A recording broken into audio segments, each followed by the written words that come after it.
Hello nursing student, today I am taking the fourth lecture of principle and concept of mental health nursing in our secretary. तो हम लोगों ने पिछले class में देखा था रिव्यू पर्सनालिटी के बारे में। पर्सनालिटी क्या होता है, उसके डेफिनेशन क्या होते हैं और ऐसे कौन कौन से फैक्टर्स हैं जो हमारे पर्सनालिटी को इन्फ्लुएंस करते हैं। बहुत ही इंपॉर्टेंट था और उसके बहुत सारे थ्योरीज को भी देखे थे जो हमें ये बताता है कि इंसान के पर्सनालिटी का डेवलपमेंट किस तरीके से होता है। ओके, तो आज के लेक्चर में जिस टॉपिक को हम लोग पढ़ने वाले हैं उस टॉपिक का नाम है डिफेंस मैकेनिज्म। क्या है? Defence mechanism. मैकेनिज्म क्या चीज करने का?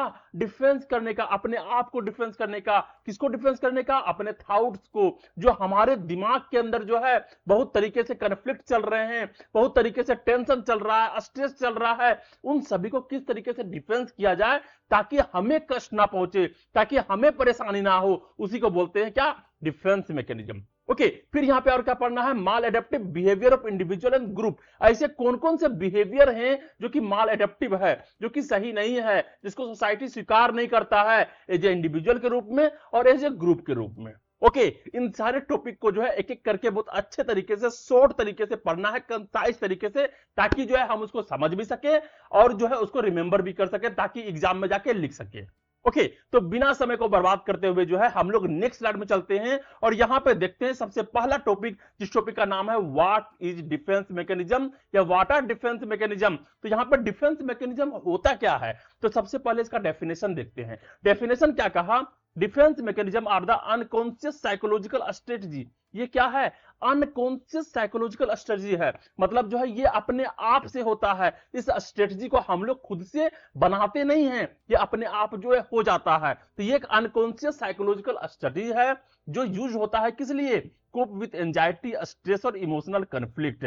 हमें जो है एंजाइटी से, स्ट्रेस से या फिर इमोशनल कन्फ्लिक्ट जो हमारे अंदर चल रहा है, मेरे को ये करना है या फिर ये करना है, मेरे को ये लड़की चूज करना है या फिर ये लड़की चूज करना है, मेरे को ये सामान चाहिए या फिर ये सामान चाहिए, ये जो कन्फ्लिक्ट चल रहा है, इन सभी को जो है इमोशनल कन्फ्लिक्ट हो, चाहे वो स्ट्रेस हो, चाहे वो एंजाइटी हो, इनसे कोप करने के लिए, इनसे बचने के लिए, इनसे निदान पाने के लिए जो है जो साइकोलॉजिकल स्ट्रेटजी होता है वो भी अनकॉन्शियसली तरीके से, उसी को बोलते हैं डिफेंस मैकेनिज्म। ओके, इसको जो है दिमाग अपने आप से करता है, जिस तरीके से तुम्हारा एक्सपीरियंस होता है, जिस तरीके से तुम्हारा जो है इंटेलिजेंस होता है।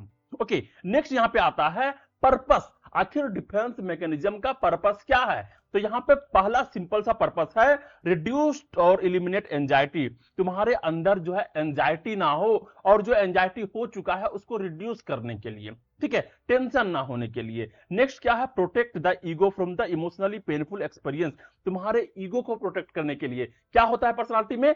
End, ego and super ego. Ego क्या करता था? इड और सुपर ईगो के बीच का काम करता था, जो कि दोनों को मेंटेन करके चलता था। तो तुम्हारा ईगो हर्ट ना हो, तुम्हारे ईगो को प्रोटेक्ट करने के लिए और पेनफुल एक्सपीरियंस से जो है तुमको बचाने के लिए जो है ये करवाता है। क्या? डिफेंस मैकेनिज्म करवाता है। तो that is the purpose of defence mechanism, ठीक है। नेक्स्ट यहां पे हम लोग देखते हैं व्हाट इज द इफेक्ट। इसका इफेक्ट क्या होता है? तो यहां पे दो तरीके के इफेक्ट हो सकते हैं। पहला इफेक्ट होता है हेल्पफुल इफेक्ट, सेकंड होता है हार्मफुल इफेक्ट। ओके, अब हेल्पफुल इफेक्ट क्या होता है? In small dose temporary relief, ठीक है। अगर जो है डिफेंस मैकेनिज्म जो है स्मॉल डोज में दिया जाए, अलग अलग तरीके से दिया जाए, एज ए मेडिटेशन के रूप में, एज ए एक्सरसाइज के रूप में, एज ए कुछ अलग अलग तरीके से भी देते हैं अगर हम लोग डिफेंस मैकेनिज्म के रूप में, तो ये हेल्पफुल होता है। लेकिन जो है अगर इसी को जो है ओवर यूज करते हैं, लगातार बार बार करते जाते हैं, तो leads to a maladaptive behaviour. फिर यहां पे जो है इंसान के अंदर जो है माल एडेप्टिव बिहेवियर जो है शो करना शुरू कर देता है और यहां पर इंसान का पर्सनालिटी जो है ब्रेक डाउन हो जाता है। ओके, तो किस तरीके से क्या होता है हम लोग आगे चल के एक एक चीज को देखेंगे, है ना। फिर यहाँ पे नेक्स्ट आता है नर्सिंग रिलीवेंस। यहाँ पे नर्सिंग का क्या रोल है, क्या रिलीवेंस है नर्सिंग में? तो यहाँ पे पहला कह रहा है कि नर्सिंग मस्ट रिकॉग्नाइज माल एडेप्टिव डिफेंस मैकेनिज्म। ओके, यहाँ पे क्या कह रहा है कि नर्स को जो है रिकॉग्नाइज करना होता है कि जो पेशेंट है वो किस तरीके से डिफेंस मैकेनिज्म का यूज कर रहा है और कहीं वो माल एडेप्टिव डिफेंस मैकेनिज्म तो नहीं कर रहा है। मतलब जो डिफेंस मैकेनिज्म उसको नहीं करना चाहिए उस डिफेंस मैकेनिज्म का वो यूज कर रहा है और उसको बहुत ज्यादा मात्रा में कर रहा है, जिस कारण से उसका पर्सनालिटी ब्रेकडाउन हो चुका है। ओके, तो इसको हमें रिकॉग्नाइज करना है पेशेंट के अंदर। ठीक है। नेक्स्ट यहां पे दे रहा है कि assist patient in replacing them with healthier coping strategy. अगर पेशेंट जो है डिफेंस मैकेनिज्म का यूज कर भी रहा है तो हेल्दियर तरीके से कर रहा है या नहीं कर रहा है, या फिर कोई जो है खराब तरीके से कर रहा है। तो अगर खराब तरीके से कर रहा है तो हमें उसको बदलना है और हेल्दियर तरीके वाले को उसको बताना है कि तुम इस तरीके से करो ताकि तुम्हारा स्ट्रेस रिलीव हो सके। ओके, तो that is the introduction of defence mechanism. अब हम लोग नेक्स्ट स्लाइड में चलते हैं और यहां पे देखते हैं common defence mechanism with example. बहुत ही अच्छे से एग्जांपल को देखेंगे और यहां पे कुछ कॉमन डिफेंस मैकेनिज्म देखते हैं, किस तरीके से एक इंसान, एक इंडिविजुअल जो है अपने स्ट्रेस को, अपने एंजाइटी को, अपने कॉन्फ्लिक्ट्स को जो है वो निकल पाता है, उससे निकल पाता है और अपने लाइफ में फिर से नॉर्मल हो पाता है। ओके, तो यहां पे सबसे पहला जो डिफेंस मैकेनिज्म देखने को मिलता है वो है डिनायल। डिनायल का मतलब क्या होता है? मना करना। क्या करना? मना करना। तो सबसे पहले अगर इसका डेफिनेशन का बात करें तो सिंपल सा है, रिफ्यूजिंग टू एक्सेप्ट रियलिटी और फैक्ट। सिंपल जो है एक इंसान अपने रियलिटी को, अपने फैक्ट को जो है एक्सेप्ट करने से रिफ्यूज कर देगा, नहीं मेरे साथ ये नहीं हो रहा है। ओके, क्योंकि उसको लगता है कि अगर मैं मानूंगा ही नहीं कि मेरे को ये हो रहा है तो मेरे ऊपर जो है किसी भी तरीके का प्रॉब्लम नहीं आएगा। ओके, तो यहां पे एक एग्जांपल के तौर पे कह रहा है, a patient with cancer avoid discussing their diagnosis. ठीक है, एक पेशेंट है जो कि कैंसर से जूझ रहा है, उसको कैंसर जो है हो गया है, लेकिन अब जो है वो उस बात पे, उस टॉपिक पे बात करना नहीं चाहता है। क्यों बात करना नहीं चाहता है? क्योंकि अगर वो उस टॉपिक पे बात करता है कि मेरे को कैंसर हुआ है तो उसको दुख होता है, उसको स्ट्रेस होता है, उसको टेंशन होता है ना। तो यहां पे क्या होता है कि टेम्पररी अगर डिनाइल करता है, ठीक है, वो डिनाई कर रहा है कि नहीं मेरे को इस टॉपिक पे बात नहीं करना है, तो मैं प्रोटेक्ट फ्रॉम इमोशनल ओवरलोड, तो उसको जो है इमोशनल ओवरलोड से जो है वो अपने आप को क्या कर पाता है? बचाव कर पाता है। लेकिन जो है अगर क्रोनिक डिनाइल करता है, मतलब जो हमेशा बोलता है कि नहीं मैं बात करूंगा ही नहीं, मैं इस टॉपिक पे बात नहीं करना चाहता, तो क्या होगा? ये प्रिवेंट हेल्दी कोपिंग। लेकिन जो है उस अच्छे तरीके से जो वो कोप कर सकता था, जो वो अच्छे तरीके से अपने आप में सुधार कर सकता था, वो उसको जो है बचा पा रहा है, वो उसको जो है अच्छे तरीके से अपने आप को सुधार नहीं करवा पाएगा। तो यहां पर जो है अगर टेम्पररी तरीके से डिनाइल करता है, it's okay, it's good for you.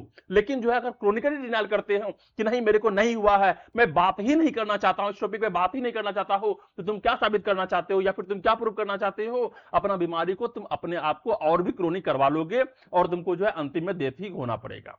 Okay, तो that is the first defence mechanism जिसको बोलते हैं डिनाइल। ओके, अब सेकेंड जो यहां पे डिफेंस मैकेनिज्म देखने को मिलता है उस सेकेंड का नाम है रिप्रेशन। क्या है? रिप्रेशन। अब रिप्रेशन क्या होता है? It is a unconsciously pushing painful memories और थॉट्स आउट ऑफ अवेयरनेस। क्या है ये? Unconsciously pushing painful memory. तुम्हारे अंदर जो कोई पेनफुल मेमोरी है, जो यादें हैं, जो कुछ यादें जो है जो बहुत ही खराब होते हैं, चाहे वो बचपन के हो, चाहे वो जवानी के हो, चाहे किसी के साथ रेप हुआ हो, किसी के साथ मारपीट हुआ हो, किसी के साथ गाली गलौज हुआ हो, जो भी हुआ हो, जो भी तुम्हारे सिचुएशन है, उसको जो है उस मेमोरी को जो है वो अपने अवेयरनेस से हटा देना, उस थॉट को हटा देना, वो भी अनकॉन्शियसली तरीके से। That is the repression. अब यहां पे एक एग्जांपल के रूप में देखते हैं कि एक पर्सन है, ठीक है, एक पर्सन एब्यूज्ड इन चाइल्डहुड।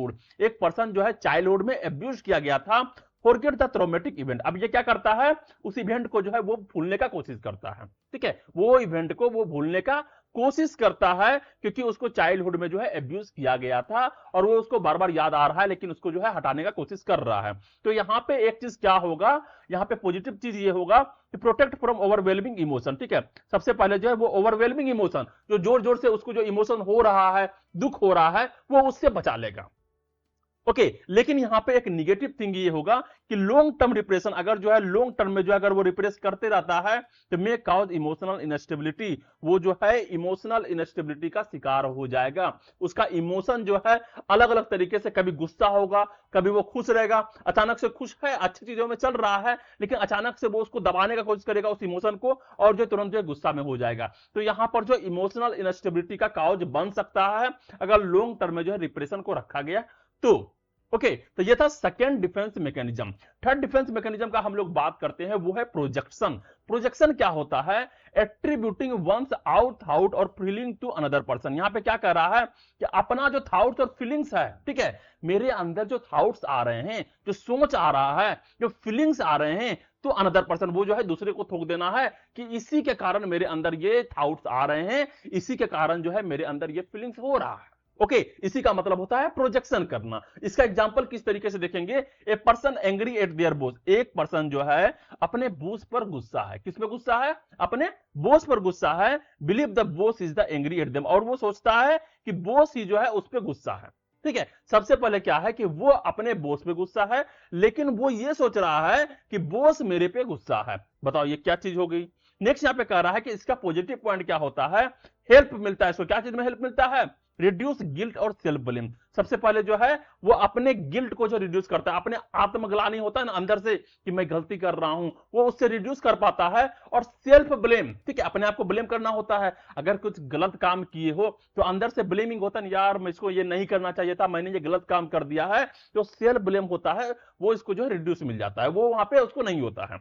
लेकिन निगेटिव पॉइंट क्या होता है, prevent self awareness and accountability. यहां पे क्या होता है, जो सेल्फ अवेयरनेस होता है, अपने आप को सही रखने का, अपने आप में अवेयर रहने का, वो यहां पे उससे बच जाता है। एंड अकाउंटेबिलिटी, जो जिम्मेदारी होता है, वो जिम्मेदारी भी जो है वहां से बच जाता है, क्योंकि वो उसको अच्छे तरीके से निभा नहीं पाता है। तुम्हारा जो कर्तव्य है, तुम्हारा जो निष्ठा है, वो तुमको करना चाहिए। अब वहां पर जो है तुम डिफेंस मैकेनिज्म का यूज कर रहे हो अलग तरीके से, और जो अपने थॉट्स और अपने फीलिंग्स को जो है दूसरे पे थोप रहे हो, और तुम कर रहे हो कि उसके कारण से मेरे को हो रहा है, तो ये तो गलत चीज है ना। तो यहां पे थर्ड जो होता है वो डिफेंस मैकेनिज्म होता है।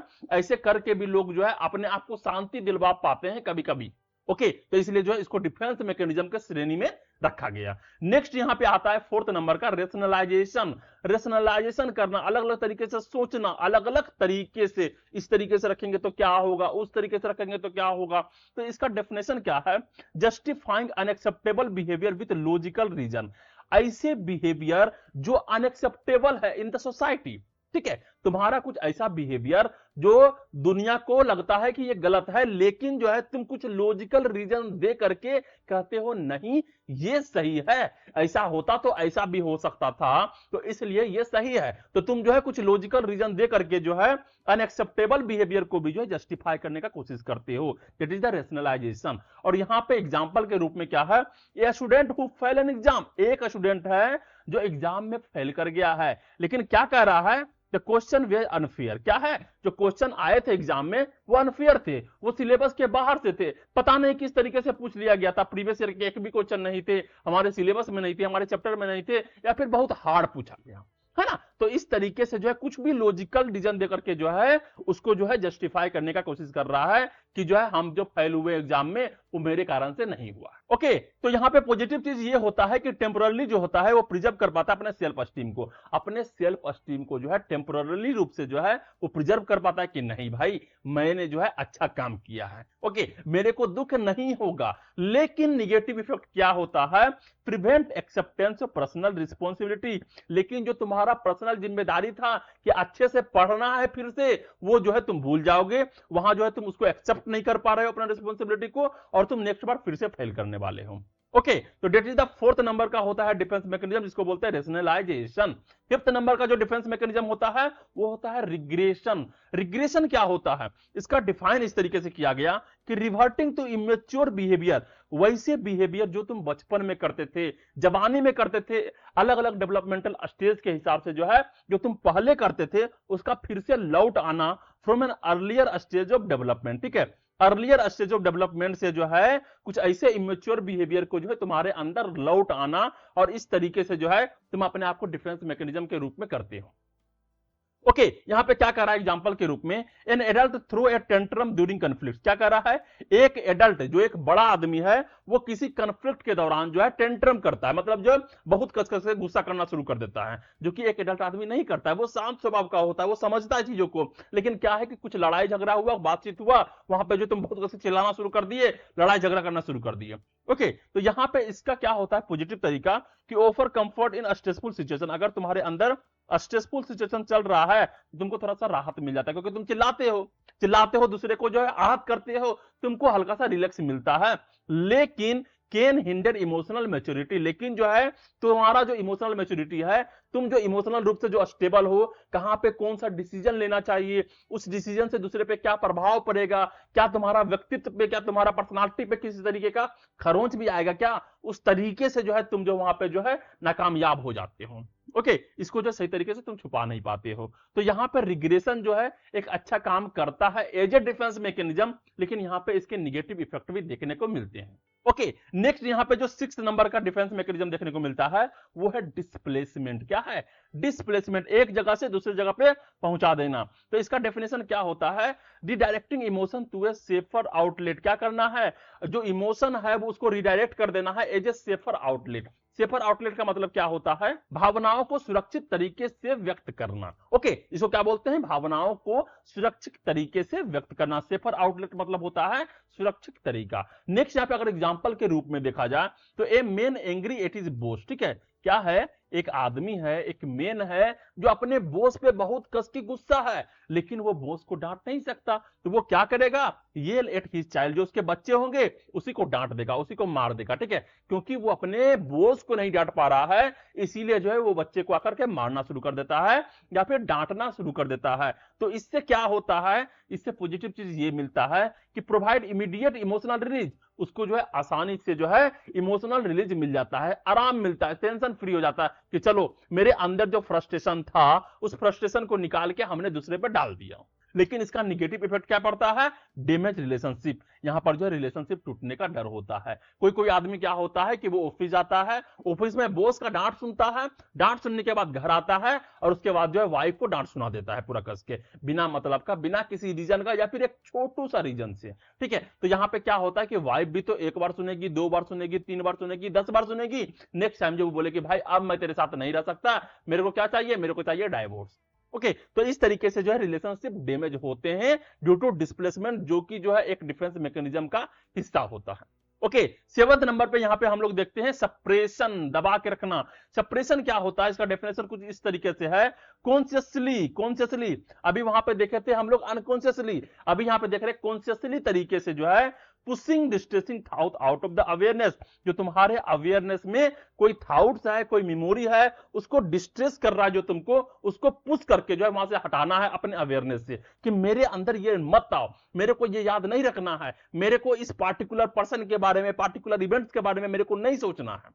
ठीक है, तो इसी को बोलते हैं सप्रेशन, सप्रेस करना, हटाना अपना अवेयरनेस से। यहां पे एक एग्जांपल के रूप में देखते हैं कि a nurse deliberately avoid thinking about a difficult patient situation. यहां पे एक नर्स है जो डिलिबरेटली जो है अवॉइड कर रहा है थिंकिंग को। किस तरीके की थिंकिंग को? About a difficult patient situation. उसके पास एक पेशेंट है जो कि बहुत डिफिकल्ट सिचुएशन में है, बहुत ही इमरजेंसी सिचुएशन पे है, लेकिन उसको और भी ज्यादा काम है, वो काम कर रहा है, वो उसको अवॉइड कर रहा है कि मैं उसके बारे में नहीं सोचूंगा, नहीं सोचूंगा, नहीं सोचूंगा। ठीक है, तो वो उस इमरजेंसी पेशेंट के बारे में नहीं सोचना चाह रहा है, क्योंकि अगर वो उसके बारे में सोचेगा तो उसका इमोशन जो है अलग तरीके से अल्टर कर जाएगा। ठीक है, लेकिन इसका जो है फायदा क्या होता है? फायदा ये होता है कि हेल्पफुल इन मेंटेनिंग प्रोफेशनलिज्म। वो जो है अपने प्रोफेशनलिज्म को सही तरीके से मेंटेन कर पाता है। अब जैसे कि जो एक पेशेंट है वो बहुत ही क्रोनिक अवस्था में है, बहुत ही जो इमरजेंसी सिचुएशन में है, अब उस नर्स को क्या हो रहा है कि इमोशन में आ गया है, उसको रोने का मन कर रहा है या फिर उसे बात करने का मन कर रहा है। लेकिन क्या है, एक नर्स के तौर पे तुम रो नहीं सकते हो, एक नर्स के रूप में जो है तुम जाके उससे बात नहीं कर सकते हो। तुमको जो है अलग अलग पेशेंट को भी जो संभालना होता है, तुम एक ही पेशेंट पे जो है अपना पूरा टाइम नहीं दे सकते हो। तो यहां पे प्रोफेशनलिज्म को जो है मेंटेन करना होता है, because that is your profession.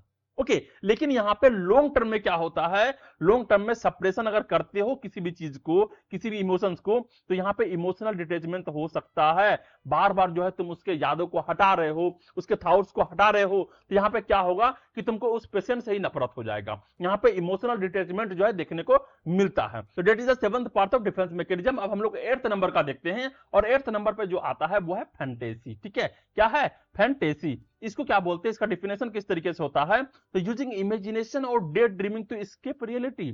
अब क्या है, तुम्हारे सामने जो रियलिटी है उस रियलिटी में ना रह करके जो तुम इमेजिनेशन में हो, तुम डे ड्रीमिंग में हो। एक इमेजिनेशन होता है कि अपने अंदर खोया हुआ है, कुछ भी चल रहा है दिमाग में। एक डे ड्रीमिंग होता है, मतलब दिन में बैठे बैठे तुम जो है सोच रहे हो कुछ भी चीज। ठीक है, उसका जो है रियलिटी से कोई भी मतलब नहीं है, उसको बोलते हैं डे ड्रीमिंग। ओके, तो यहां पर जो है रियलिटी से बचने के लिए, तुमको कोई कष्ट ना हो उससे बचने के लिए जो है तुम जो है डे ड्रीमिंग कर रहे हो या फिर इमेजिनेशन कर रहे हो, और उससे तुम जो है तुमको खुशी मिल रहा है ना। अब एग्जांपल के रूप में एक देखते हैं, यहां पे एग्जांपल है, a child ignore the patient pretend to have a imaginary friend. ठीक है। एक बच्चा जिसको जो है पेरेंट क्या करता है, इग्नोर करता है, ठीक है। एक ऐसा बच्चा जिसको पेरेंट जो है लाइक नहीं करता है, इग्नोर करता है, लेकिन जो है अब उस कष्ट को वो भूल करके जो है वो क्या कर रहा है, वो इमेजिनेशन कर रहा है कि वो he has a imaginary friend, उसके पास जो है बहुत सारे इमेजिनरी फ्रेंड हैं, वो उससे बातें कर रहा है, अलग अलग तरीके से हंस रहा है, खेल रहा है, कूद रहा है, वो इमेजिनेशन कर रहा है। अब यहां पे फायदा क्या होता है कि प्रोवाइड टेम्पररी रिलीफ, उसको जो है टेम्पररी रूप से रिलीफ मिलता है। क्यों रिलीफ मिलता है, क्योंकि अगर वो इस चीज को सोचेगा कि उसके पेरेंट्स जो है उसको मारते हैं या फिर उसको लाइक नहीं करते हैं, उसको एब्यूज करते हैं, उसको कष्ट होगा। लेकिन अगर वहीं पे वो बैठ के जो है इमेजिनेट कर रहा है कि मेरे बहुत सारे फ्रेंड हैं, ये है वो है, तो वहां पे उसको खुशी मिल रहा है, तो टेम्पररी रूप से जो है उसको रिलीफ मिलता है। लेकिन इसका एक निगेटिव इफेक्ट ये होता है कि मे डिस्कनेक्ट फ्रॉम रिलेटिव, लेकिन जब वो रिलेटिव से जो है डिस्कनेक्ट हो जाता है या फिर जो है यहाँ पे बहुत सीरियस होने के बाद जो है ऐसे पर्सन को जो है मेंटल डिसऑर्डर होने का चांसेस होते हैं। तो यहां तक जो है हम लोगों ने 8th नंबर का जो है डिफेंस मैकेनिज्म देखा। अब हम लोग नेक्स्ट चलते हैं और यहां पे देखते हैं 9th नंबर का सब्लिमेशन, ठीक है। सब्लिमेशन जो कि एक और डिफेंस मैकेनिज्म है। इसका डेफिनेशन क्या है, इसका डेफिनेशन है channelling unacceptable impulses into socially acceptable activities. क्या है, एक ऐसा इंपल्स है जो तुम्हारे अंदर इंपल्स उठ रहा है जो कि अनएक्सेप्टेबल है, जिसको जो है सोसाइटी स्वीकार नहीं करेगा, लेकिन जो है इसको जो है सोशली एक्सेप्टेबल एक्टिविटीज में जो है बदलना है, ठीक है। मतलब ऐसा इंपल्सेस जो कि अनएक्सेप्टेबल है, लेकिन इसको जो है चैनलिंग करके कुछ अलग अलग तरीके से कर करके जो है सोशली एक्सेप्टेबल एक्टिविटी में बदल देना है। अब यहां पे जैसे एग्जांपल के रूप में दे रहा है, a person with aggressive impulse, एक ऐसा पर्सन जिसको बहुत गुस्सा आता है, ठीक है, एग्रेसिव इंपल्स है उसके अंदर, इतना गुस्सा आता है कि मारपीट कर दे।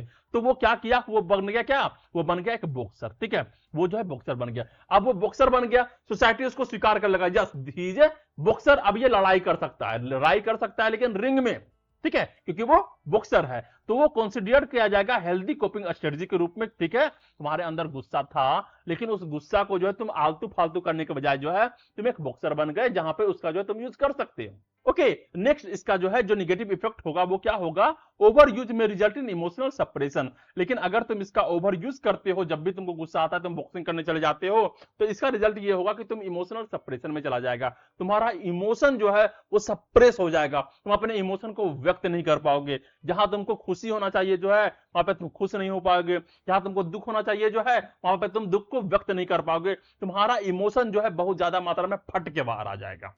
ओके, तो यहां पर ये निगेटिव इफेक्ट में जो है देखने को मिलता है, जो कि 9th डिफेंस मैकेनिज्म है सब्लिमेशन, जो अनएक्सेप्टेबल इंपल्सेस हैं उनको बदल करके जो है चैनलिंग कर करके जो है एक सोशली एक्टिविटीज में बदल देना है, ठीक है, सोशली एक्सेप्टेबल एक्टिविटीज में, ठीक है। नेक्स्ट यहां पे हमको देखने को मिलता है 10th नंबर का, वो है रिएक्शन फॉर्मेशन।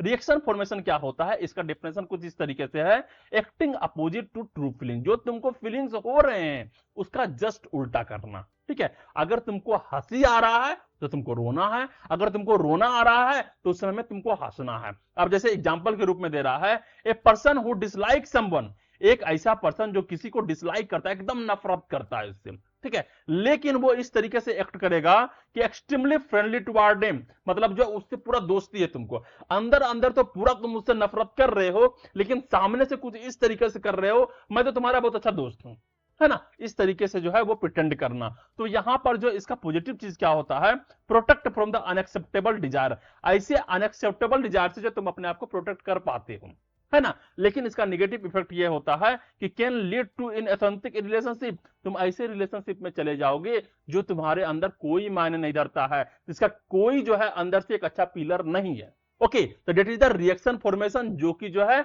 10th नंबर का डिफेंस मैकेनिज्म है। ओके, तो यहां तक जो है हम लोगों ने 10 तरीके के डिफेंस मैकेनिज्म को देखा, जिसके माध्यम से एक पर्सन, एक इंडिविजुअल जो है अपने अंदर में चल रहे कॉन्फ्लिक्ट्स, अपने अंदर में चल रहे स्ट्रेस से जो है बाहर निकल पाता है अलग अलग डिफेंस मैकेनिज्म का यूज करके। ओके, तो हम लोग जो है नेक्स्ट स्लाइड में चलते हैं और नेक्स्ट टॉपिक को देखते हैं, जिस टॉपिक का नाम है नर्सिंग इंटरवेंशन एंड एप्लीकेशन। आखिर ऐसे कौन कौन से नर्सिंग इंटरवेंशन है जो कि पेशेंट को देता है, एंड ऐसे कौन कौन से इसके एप्लीकेशंस होते हैं। ओके, तो यहां पर जो सबसे पहला नर्सिंग इंटरवेंशन है वो आइडेंटिफाई डिफेंस मैकेनिज्म। सबसे पहले क्या है, पर्सन कौन से डिफेंस मैकेनिज्म का यूज कर रहा है उसको आइडेंटिफाई करना है, उसको जो है हमको पहचानना है। तो सबसे पहले कह रहा है यहाँ पे ऑब्जर्व बिहेवियरल पैटर्न, जो पेशेंट है उसका बिहेवियरल पैटर्न क्या है, किस तरीके से वो बिहेवियर कर रहा है, उस पैटर्न को जो है ऑब्जर्व करना है।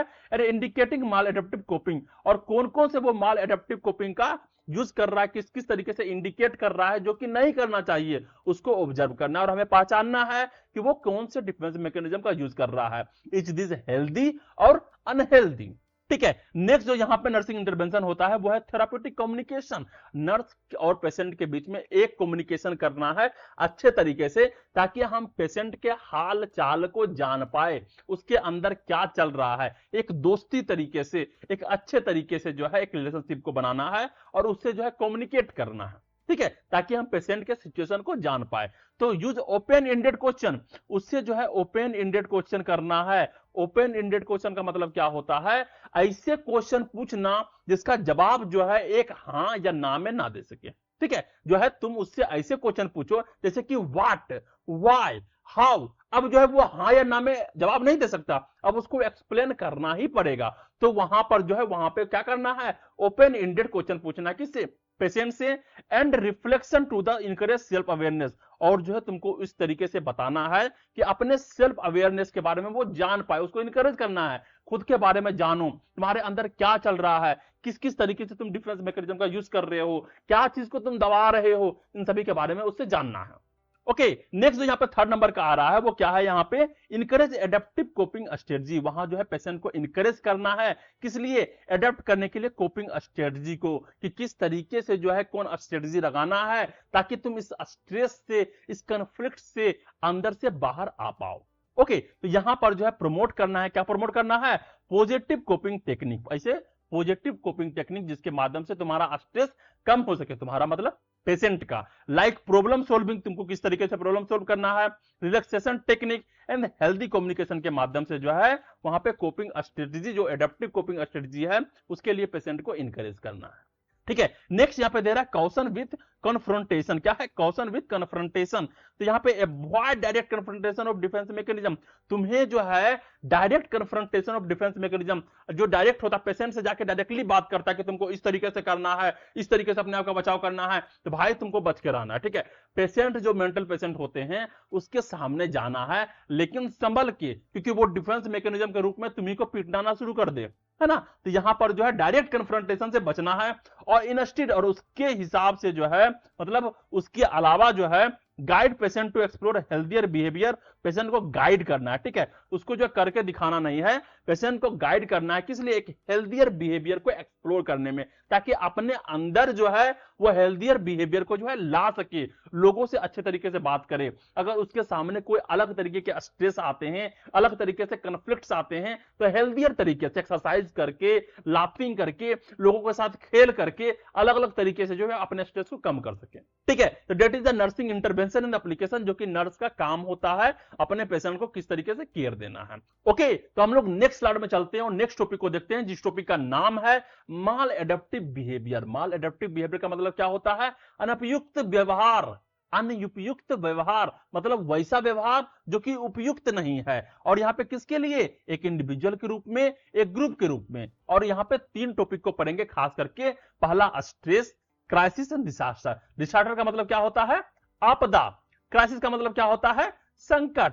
और यहां पे स्ट्रेस का मतलब क्या होता है, चिंता। ठीक है, तो इन सारे को पढ़ेंगे, और यहां पे एक पहले इंट्रोडक्शन लेते हैं कि यहां पे क्या पढ़ना है, maladaptive behaviour of individual and group होता क्या है ना। तो यहां पे सबसे पहले हम लोग देखते हैं कि maladaptive behaviour refers to, क्या रेफर करता है, as a negative response to stress that hinder functioning. ठीक है, माल एडेप्टिव बिहेवियर जो है इसका मतलब होता है ऐसे निगेटिव रिस्पॉन्सेस, जो रिस्पॉन्सेस जो है तुम्हारा बॉडी देता है टू स्ट्रेस। कब, जब तुम जो है स्ट्रेस में होते हो, बहुत ज्यादा स्ट्रेस में होते हो, बहुत ज्यादा चिंता में होते हो, दैट हिंडर फंक्शनिंग, और जिसके कारण से जो तुम अपने आप से जो है सही तरीके से काम नहीं करवा पाते हो। ठीक है। तो माल एडेप्टिव बिहेवियर वो बिहेवियर होता है जिसका मतलब एक निगेटिव रिस्पॉन्स होता है, निगेटिव प्रतिक्रिया होता है एक स्ट्रेस के माध्यम से, टेंशन के माध्यम से तुम्हारे बॉडी को, जिसके माध्यम से तुम जो है सही तरीके से अपने काम को नहीं कर पाते हो। ओके, नेक्स्ट यहां पे कह रहा है कि इट इफेक्ट, ये क्या इफेक्ट करता है?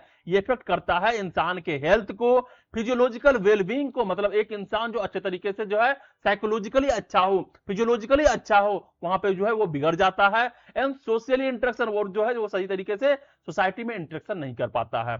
इन इंडिविजुअल, यहां पे क्या होता है? It leads to emotional and behavioural dysfunction. यहां इंसान में जो है इमोशनली एंड बिहेवियरली तरीके से अच्छा से फंक्शन नहीं कर पाता है, नहीं उसका इमोशन सही होता है और ना ही उसका बिहेवियर सही तरीके से होता है। नेक्स्ट यहां पे कह रहा है इन ग्रुप, अगर हम लोग ग्रुप का बात करते हैं, it cause a poor communication, उसका कम्युनिकेशन सही नहीं होता, पुअर कम्युनिकेशन का पर्सन हो जाता है। कॉन्फ्लिक्ट्स, वो जो है लड़ाई करेगा, उसके अंदर कॉन्फ्लिक्ट चलेगा, ये फिर ये एंड द रिड्यूस प्रोडक्टिविटी, और जो काम को वो अच्छे तरीके से कर सकता था वो अपने प्रोडक्टिविटी को जो है रिड्यूस करवा देगा। ओके, नेक्स्ट यहां पे आता है नर्सेस का रोल देखिए, तो nurses play key role in identifying and managing maladaptive behaviour. Nurses का रोल क्या होता है कि जो भी पेशेंट के अंदर माल एडेप्टिव बिहेवियर है, ऐसे बिहेवियर जो कि अनुपयुक्त हैं, जो सही नहीं है, उसको आइडेंटिफाई करना, पहले आइडेंटिफाई करना, सर्च करना आखिर है या फिर नहीं है, और फिर इसको मैनेज करने का कार्य करना, उसको सही तरीके से है सुधारने का काम करना किसका होता है? नर्सेस का काम होता है। फिर यहां पे नेक्स्ट लाइन कह रहा है कि understanding this behaviour help promote, क्या है? इस बिहेवियर को समझने के बाद, किस बिहेवियर को? माल एडेप्टिव बिहेवियर को समझने के बाद प्रमोट करने को मिलता है, क्या प्रमोट करने को मिलता है? इमोशनल रेजिलेंस, जो इमोशन जो है बार बार लचीलापन होता है उसमें, कभी हंसने लगना, कभी रोने लगना, कभी अलग अलग तरीके से जो है इमोशनल इनबैलेंस होना, इन सभी को हम लोग प्रमोट कर पाते हैं। एंड उसके लिए जो है इफेक्टिव कोपिंग स्ट्रेटजी को ढूंढ पाते हैं, क्या ऐसे कौन कौन से स्ट्रेटजी है जिसके माध्यम से जो है हम इससे कोप कर पाएंगे, हम इससे ऊपर पाएंगे, और फिर उस स्ट्रेटजी को जो है हम पेशेंट को बताते हैं एज ए हेल्दियर फॉर्म कि तुम उसका उपयोग करो और तुम जो है अपने स्ट्रेस से, अपने अंदर हो रहे कॉन्फ्लिक्ट से जो है बाहर निकल पाओगे। ओके, तो यहां पर जो है माल एडेप्टिव बिहेवियर को किस तरीके से कोप करवाना है, किस तरीके से जो है उसका इफेक्टिव कोपिंग स्ट्रेटजी ढूंढना है, उससे पहले जो है हमें समझना होगा कि माल एडेप्टिव बिहेवियर होता क्या है, वो किस तरीके से काम करता है। तो हम लोग नेक्स्ट स्लाइड में चलते हैं और नेक्स्ट टॉपिक को देखते हैं, जिस टॉपिक का नाम है definition of mall adaptive behaviour. क्या है माल एडेप्टिव बिहेवियर का डेफिनेशन? तो हम लोग सबसे पहले माल एडेप्टिव बिहेवियर को जाने, उससे पहले जो है हम लोग सबसे पहले समझते हैं एडेप्टिव बिहेवियर को। तो यहां पे एक रॉय साहब थे, क्या थे? रॉय साहब, उन्होंने 1976 में डिफाइन किया, किसको डिफाइन किया? एडेप्टिव बिहेवियर को। एडेप्टिव बिहेवियर को डिफाइन किया किस तौर पे? As a response that maintain individual integrity, promoting health and wellbeing. एक ऐसा रिस्पॉन्स जिसके माध्यम से जो है एक इंडिविजुअल अपने इंटीग्रिटी को मेंटेन कर पाता है, अपने अंदर की समझ को, अपने एटीट्यूड को, अपने पर्सनालिटी को, अपने अंदर की क्षमता को वो क्या कर पाता है? मेंटेन कर पाता है। एंड प्रमोट करता है अपने हेल्थ को और अपने वेलबींग को, एक अच्छे इंसान के रूप में जो है, एक अच्छे हेल्दी इंसान के रूप में जो है अपने आप को प्रमोट कर पाना। ठीक है, इसको बोलते हैं एडेप्टिव बिहेवियर। ऐसे बिहेवियर जहां सब जगह पर जो है एडेप्ट कर जा और अपने आप को जो है एक इंटीग्रिटी इंडिविजुअल के रूप में जो है मेंटेन करें। ठीक है, यहां पे माल एडेप्टिव बिहेवियर का अगर हम लोग बात करें तो डिसरप्ट पर्सनल इंटीग्रिटी, एक ऐसा इंसान जिसका पर्सनल इंटीग्रिटी जो है पूरे तरीके से डिसरप्ट कर जाएगा, वो अपने आप में सही तरीके से विश्वास नहीं कर पाएगा, उसके अंदर क्षमता नहीं रहेगा कि वो अपने आप से डिसीजन ले सके सही तरीके से। ठीक है, तो यहां पर जो है पर्सनल इंटीग्रिटी जो है डिसरप्ट करता है। इस निगेटिव और अनहेल्दी, जो कि जो है निगेटिव भी होता है और अनहेल्दी भी होता है, किसके लिए? एज ए इंडिविजुअल के रूप में, एज ए ग्रुप के रूप में। ठीक है, नेक्स्ट कह रहा है कि यहां पे इंपैक्ट ऑफ एडेप्टेशन। एडेप्टेशन का इंपैक्ट क्या होता है? किसी चीज को एडेप्ट करना, तो उसके लिए जो है जो इंपैक्ट होते हैं वो कौन कौन से इंपैक्ट होते हैं? तो यहां पे दो तरीके के देखेंगे। पहला होगा पॉजिटिव एडेप्टेशन, अगर जो है एडेप्टेशन जो है पॉजिटिवली तरीके से लिया जाए, पॉजिटिव एडेप्टेशन लेते हैं अगर हम लोग, तो यहां पे हेल्थ क्या होते हैं? इंप्रूव करता है।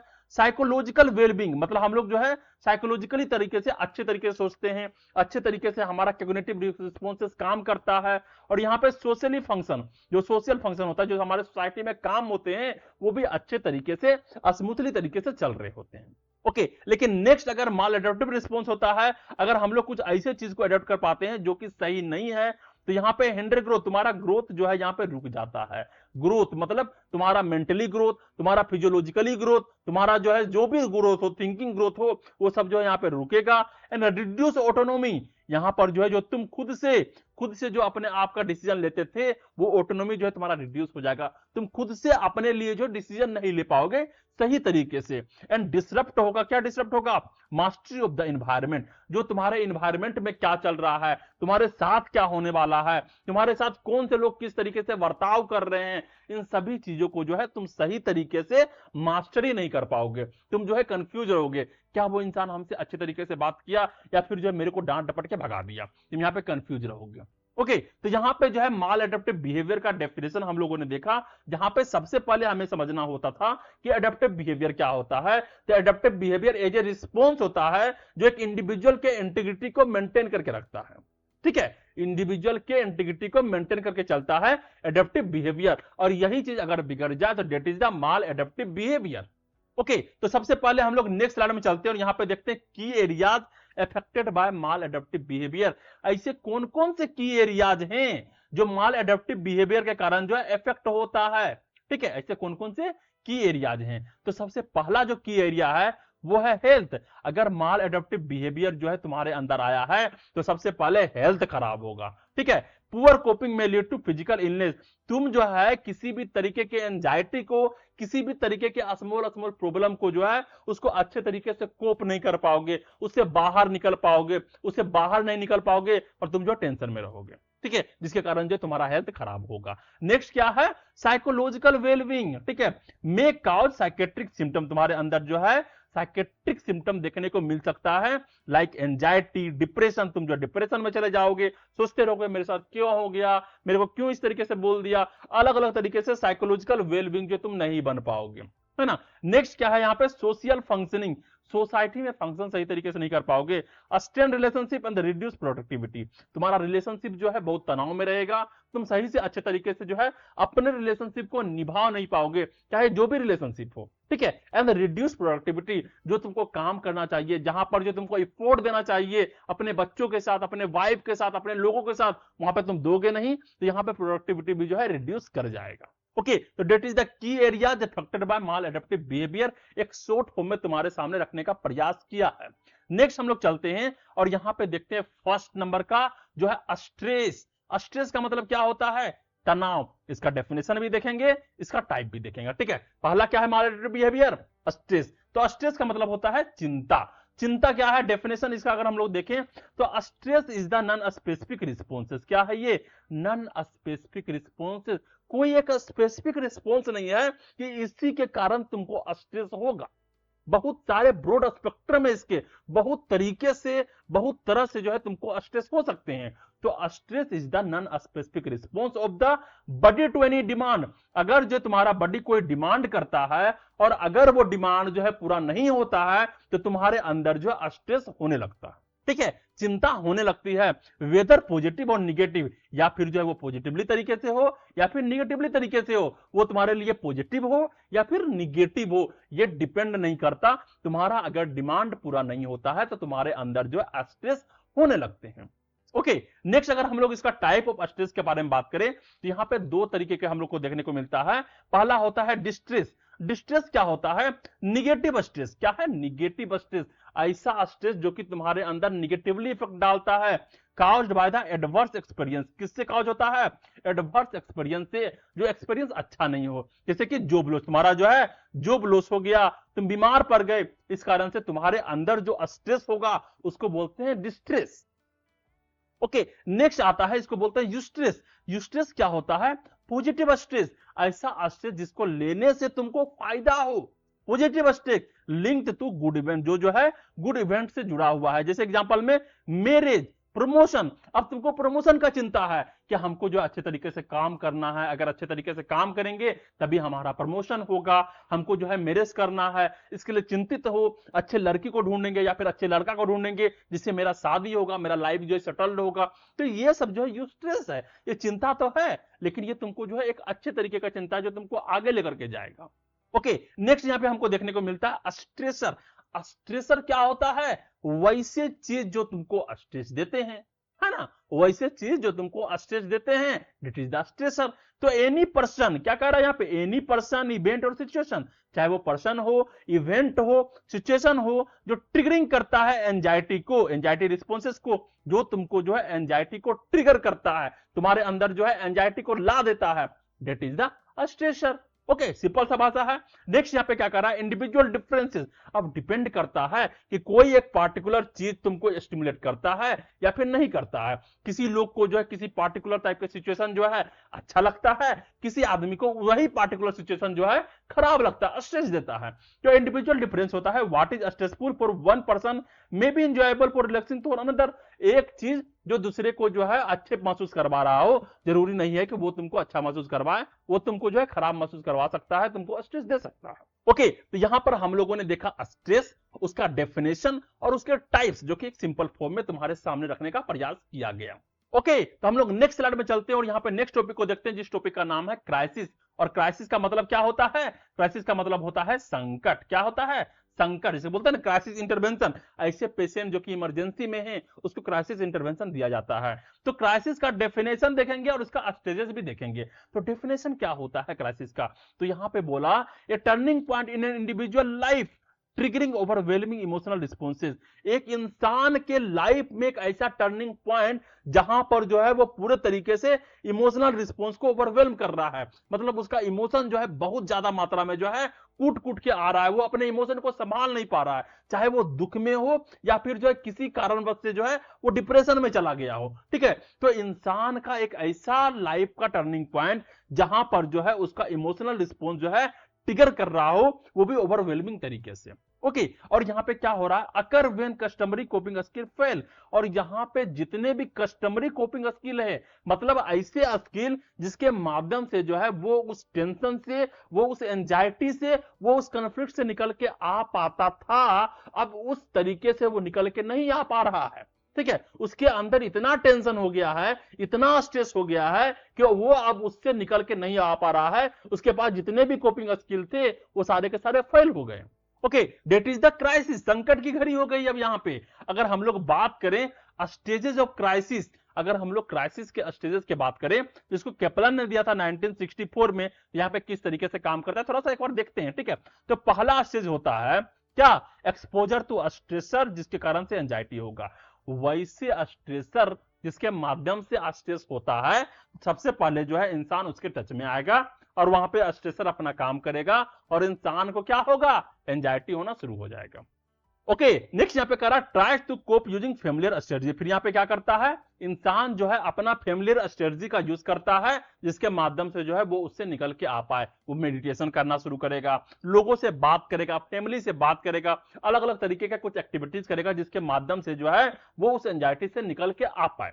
ठीक है, ये पहला स्टेज था जहां पर जो इंसान थोड़ा सा अपना मेहनत करता है। लेकिन सेकेंड स्टेज आता है, क्या है second stage, increase anxiety as a customary coping fail. अब यहां पे एंजाइटी इतना ज्यादा बढ़ जाएगा कि उसके सारे के सारे कोपिंग स्टाइल जो है, जो कस्टमरी कोपिंग फेल कर जाते हैं। ठीक है, जो भी तरीका है जिससे जो है वो जो है एंजाइटी से बाहर निकल पाता था, अब वहां पे वो फेल कर जाता है। That is the stage 2।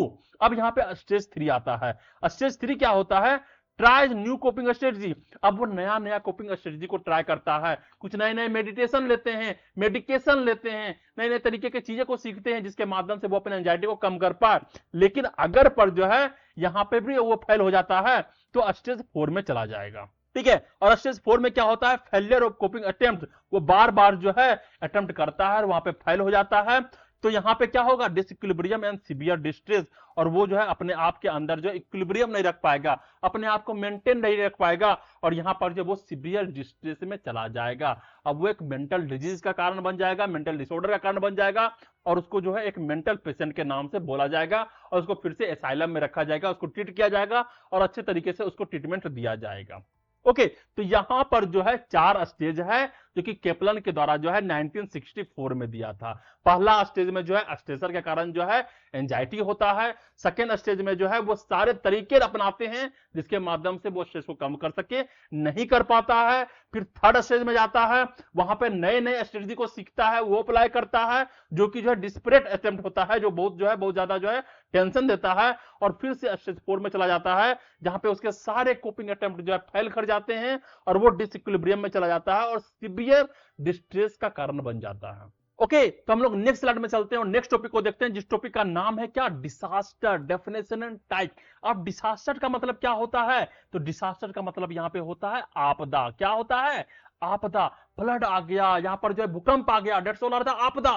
तो यहां पे अगर हम लोग डिसास्टर का जो है एक डेफिनेशन देखते हैं, जो कि WHO के द्वारा दिया गया था, वर्ल्ड हेल्थ ऑर्गेनाइजेशन के द्वारा दिया गया था, तो यहां पे कहा गया सीवियर डिसरप्शन, सीवियर बर्बादी। ठीक है, ऐसा बर्बादी जो कॉज करता हो, क्या कॉज करता हो, ecological and psycho social damage. Ecological का मतलब क्या होता है, तुम्हारे सराउंडिंग में जो भी चीजें हैं, ठीक है, उन सारे चीज का डैमेज हो जाना। एंड साइको सोशल डैमेज, एक इंसान जो है साइको सोशली रूप से डैमेज हो जाना, ना उसके पास घर हो, ना उसके पास मेंटल स्थिति हो, ना उसके पास सोचने की क्षमता हो। ठीक है, इकोलॉजिकली तरीके से एंड साइको सोशल तरीके से डैमेज कर देना, ऐसा बर्बादी। And exceed the coping capacity of the affected community, और ऐसा कम्युनिटी जो कि जो है इस तरीके से इफेक्ट हुआ हो, जो इस बर्बादी से इफेक्ट हुआ है, उसके पास जो है ऐसा कोई भी कोपिंग कैपेसिटी नहीं हो जिसके माध्यम से जो है वो उस चीज से निकल के आ पाए। ठीक है, ऐसा आपदा जिसके माध्यम से जो है वो इंसान बर्बाद हुआ है, अब उसके पास ऐसा कोई कोपिंग स्ट्रेटजी नहीं है जिसके माध्यम से वो उस आपदा से निकल के बाहर आ पाए। ठीक है, that is the disaster. Next हम लोग देखते हैं टाइप ऑफ डिसास्टर। ठीक है, टाइप ऑफ डिसास्टर में दो तरीके के डिसास्टर्स आते हैं। पहला होता है नेचुरल डिसास्टर, सेकेंड होता है मैन मेड डिसास्टर। अब जो है साइक्लोन, साइक्लोन क्या होता है, चक्रवात। फेमाइन क्या होता है, क्या होता है फेमाइन, फेमाइन का मतलब होता है अकाल आ जाना। फ्लड का मतलब होता है बाढ़ आना। अर्थक्वेक का मतलब होता है भूकंप आना। That is all are the natural disaster. अगर हम लोग मेन मेड डिसास्टर की बात करते हैं, एक्सीडेंट होना, ठीक है, एक्सीडेंट हो गया है, बम ब्लास्ट हो गया है, कम्युनल राइट हो गया, दंगा हो गया है, तो इसमें क्या होता है, जैसे साइक्लोन आ गया, चक्रवात आ गया, तो एक लोग तो वहां पे मरेगा नहीं, बहुत सारे लोग यहां पे मरेंगे। फ्लड आ गया, पूरा का पूरा गांव ही दह जाता है। ठीक है, पूरा का पूरा गांव में जो है पानी भर जाता है। अर्थक्वेक होता है, बहुत सारे हजारों लोग जो वहां पे मर जाते हैं, बहुत सारी चीजें हो जाते हैं। एक्सीडेंट हो गया, बम ब्लास्ट हुआ, बहुत सारे लोग घायल हो गए, कम्युनल राइट हो गया, दंगे हो गए, बहुत सारे लोगों का जान चला गया, बहुत सारे लोग घायल हो गए, यहाँ पे बहुत सारे लोगों का जो है घर उजड़ जाता है, बहुत सारे लोगों का मानसिक स्थिति खराब हो जाता है, बहुत सारे लोगों का रेप हो जाता है। इस तरीके की चीजें से जो है लोग बाहर निकल के नहीं आ पाते हैं। It is the disaster, that is the disaster, इसको बोलते हैं आपदा। ओके, नेक्स्ट यहां पे हमको देखने को मिलता है common psychological and behavioural responses in adult. अगर इस तरीके से आपदा होता है तो ऐसे कौन कौन से साइकोलॉजिकल एंड बिहेवियरल रिस्पॉन्स हैं जो कि एक एडल्ट में देखने को मिलता है। तो पहला यहां पे है एंगर, क्या होता है, गुस्सा आता है। डिसबिलीफ, उसको किसी पे बिलीफ नहीं होगा, इस तरीके का आपदा देखने के बाद किसी पे बिलीफ नहीं होता है। सैडनेस, बहुत ही उसको सैडनेस देखने को मिलता है। एंजाइटी रहेगा, फियर रहेगा, इरिटेबिलिटी रहेगा उसके अंदर, मतलब जो है पूरा एकदम इरिटेबल रहेगा इंसान। नेक्स्ट है नमिंग एंड इमोशनल डिटैचमेंट, वो किसी से जो है इमोशनल अटैचमेंट नहीं रखेगा। स्लीप डिस्टर्बेंस, सो नहीं पाएगा अच्छे तरीके से। इंक्रीज सब्सटेंस, बहुत ज्यादा मात्रा में वो अल्कोहल लेगा, चाय कॉफी लेगा, या फिर जो है सिगरेट लेगा, कुछ भी लेगा, ठीक है, अल्कोहल के पीने, टोबैको के रूप में कुछ भी लेगा। तो इस तरीके का जो है कुछ साइकोलॉजिकल एंड बिहेवियरल रिस्पॉन्स है जो कि एडल्ट में हमें देखने को मिलता है आफ्टर द डिसास्टर। ठीक है, नेक्स्ट हम लोग चलते हैं नेक्स्ट स्लाइड में, यहां पे देखते हैं nursing intervention during crisis and disaster. एक नर्सिंग इंटरवेंशन क्या होना चाहिए जब जो है कोई इंसान जो है क्राइसिस से या फिर डिसास्टर से गुजर रहा हो। तो यहां पे सबसे पहला जो होता है, जो कि सिंपल चीज एक नर्स दे सकता है, वो है इमोशनल सपोर्ट। सबसे पहले उसको इमोशनल सपोर्ट दो, ठीक है, उसे इंपेथी दो, रिएश्योरेंस दो, मतलब उसको बताओ कि नहीं तुम्हारे साथ हुआ है और भी लोगों के साथ हुआ है, वो भी उससे बाहर निकल के आ पाया। रिएश्योरेंस देना कि ठीक है अब भी खराब है, बाद में जाके सब कुछ सही हो जाएगा। ठीक है, उसको रिएश्योर करना, यूज थेरापेटिक कम्युनिकेशन टेक्निक, और जो है थेरापेटिक कम्युनिकेशन टेक्निक का यूज करना है जिसके माध्यम से जो है उसको रिलैक्स दे सके। ठीक है। नेक्स्ट यहाँ पे आता है physical and emotional assessment. Physical and emotional assessment, evaluate emotional and physical needs. आखिर उसका नीड्स क्या है, इमोशनल लेवल पे या फिर फिजिकल लेवल पे। फिजिकल लेवल पे उसको पेन है क्या, उसको थ्रस्ट है क्या, उसको भूख लगा है क्या, क्या लगा है उसको फिजिकली लेवल से, उसको वहां पे इवेल्युएट करना है। और इमोशनल लेवल पर भी जो उसको इवेल्युएट करना है कि उसका क्या नीड है ना। फिर आइडेंटिफाई करना है साइन ऑफ इमोशनल डिस्ट्रेस। आखिर ऐसे कौन से साइन हैं जो इसको इमोशनल डिस्ट्रेस में देखने को मिल रहा है, जैसे कि स्लीप डिस्टर्ब में वो सो नहीं पा रहा है, उसके अंदर बहुत ज्यादा एंजाइटी चल रहे हैं, टेंशन चल रहे हैं। इन सभी चीज को जो है हमें आइडेंटिफाई करना है, क्योंकि उसी के हिसाब से जो है हमको उसको ट्रीटमेंट देना होगा, इंटरवेंशन देना होगा। ओके, नेक्स्ट यहाँ पर थर्ड आता है इनकरेज कोऑपरेशन। कोऑपरेशन के लिए उसको इनकरेज करना है कि भाई तुम मेरे साथ आके बात करो, मेरे को बताओगे, तुम कोऑपरेट करोगे तभी तो मैं तुम्हारा ख्याल रख पाऊंगा। तो यहाँ पे involve patient in care decision. सबसे पहले जो है पेशेंट को भी इन्वॉल्व करना है। अगर तुम कोई डिसीजन ले रहे हो उसके केयर देने के लिए, उसे पूछो क्या मैं तुमको ये दे सकता हूं, क्या तुम्हारे हिसाब से कौन सा केयर तुमको देना चाहिए, ठीक है, उसी से पूछो। और enlist their cooperation in coping strategy. और जो भी कोपिंग स्ट्रेटजी तुम बना रहे हो उसमें जो है उसके कोऑपरेशन लो कि तुमको क्या क्या करना चाहिए, क्या तुम्हारे लिए अच्छा होगा, ठीक है। फोर्थ नंबर पे आता है प्रमोट एडेप्टिव कोपिंग स्ट्रेटजी। तुमको जो है एडेप्टिव कोपिंग स्ट्रेटजी के लिए उसको प्रमोट करना है, तुमको उसको बोलना है कि ये करो, इसके माध्यम से तुम्हें शांति मिलेगा, रिलैक्स मिलेगा, है ना। तो इनकरेज करना है डीप ब्रीदिंग के लिए, रिलैक्सेशन टेक्निक के लिए एंड ग्राउंडिंग एक्सरसाइज के लिए, ठीक है। थोड़ा थोड़ा जो भी एक्सरसाइज वो लोग कर सकता है करेगा। और अगर जरूरत पड़े तो refer to mental health service if needed, ठीक है। अगर जरूरत पड़े तो उसको जो है मेंटल हेल्थ सर्विस के लिए भी जो है भेजा जा सकता है, ठीक है, साइकेट्रिक हॉस्पिटल में।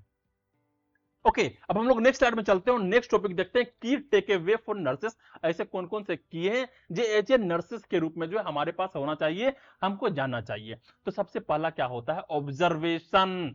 क्या है, observation. Identify sign of stress crisis और मालएडेप्टिव बिहेवियर अर्ली। हमें जो है पहले से ही पता होना चाहिए, मतलब जितना जल्दी हो सके वो स्ट्रेस का साइन, क्राइसिस एंड मालएडेप्टिव बिहेवियर को जो है हमें पता करना होता है, ठीक है, एज ए नर्स, ठीक है। नेक्स्ट है कम्युनिकेशन। कम्युनिकेशन क्या होता है, use active listening and therapeutic communication technique. हमें जो है पेशेंट को सुनना होता है, अच्छे तरीके से सुनना होता है, क्या बोल रहा है, किस तरीके से बोल रहा है, किस तरीके से बिहेवियर है, इन सभी चीज को देखना होता है। और as a therapeutic communication technique के रूप में जो है हमें जो है उसे बात करना है और सुनना भी है, क्या वो बोल रहा है, क्या उसका प्रॉब्लम है ना। नेक्स्ट क्या है, coping strategy. Encourage healthy coping, deep breathing, journalism, mindfulness. हमें जो पेशेंट को क्या करना है, इनकरेज करना है ताकि वो हेल्दी कोपिंग स्ट्रेटजी का जो है इस्तेमाल करे, जिसके माध्यम से उसका स्ट्रेस, उसका कॉन्फ्लिक्ट जो भी है डाउन हो चुके, है ना। नेक्स्ट यहाँ पे कोलेबोरेशन। कोलेबोरेशन क्या है कि पेशेंट को जो है बोलना है कि तुम भी हमारा साथ दो, तभी तो हम तुम्हारा केयर कर पाएंगे। तो उसका फैमिली को एंड सोशल सपोर्ट सिस्टम को जो है जो भी उसको जरूरत होता है उसको अप्रोप्रिएट तरीके से जो है उसको देना है, ठीक है। इन्वॉल्व करना है फैमिली को भी एंड सोशल सपोर्ट सिस्टम को भी व्हेन एप्रोप्रिएट, जब जो है जो भी माध्यम से उसको सही लगता हो, जो तुमको सही लगता है वो वहां पे करना है। नेक्स्ट क्या है, क्राइसिस इंटरवेंशन। क्राइसिस इंटरवेंशन क्या होता है, प्रोवाइड इमोशनल सपोर्ट, उसे जो है इमोशनल सपोर्ट देना है। डिस्कलेशन का मतलब क्या होता है, यहाँ होता है तनाव कम करना। डिस्कलेशन के माध्यम से क्या करते हैं, तनाव कम करते हैं। साइकेट्रिक रेफरल इफ नेसेसरी, और अगर जरूरत हो तो उसको साइकेट्रिक हॉस्पिटल में भी जो है हम लोगों को रेफर करना चाहिए। ओके, तो आज के लेक्चर में हम लोगों ने बहुत सारे टॉपिक को कंप्लीट किया। यहाँ पे हम लोगों ने देखा डिफेंस मैकेनिज्म क्या होता है, अलग अलग तरीके के डिफेंस मैकेनिज्म के बारे में हम लोगों ने बात किया, अलग अलग तरीके के माल एडेप्टिव बिहेवियर को हम लोगों ने देखा, स्ट्रेस में किस तरीके से काम करते हैं, किस तरीके से जो हम लोग को आपदा आता है वहां पे किस तरीके से जो हम लोग को नर्सिंग रिस्पॉन्सिबिलिटी निभाना होता है। इन सभी चीजों के बारे में हम लोगों ने बहुत अच्छी डिटेल में देखा। एक कंसाइज नोट्स भी जो तुमको देने का प्रयास किया, जो कि तुमको डिस्क्रिप्शन में लिंक के ऊपर में मिल जाएगा, तुम वहां से डाउनलोड भी कर सकते हो और उससे नोट्स बना भी सकते हो।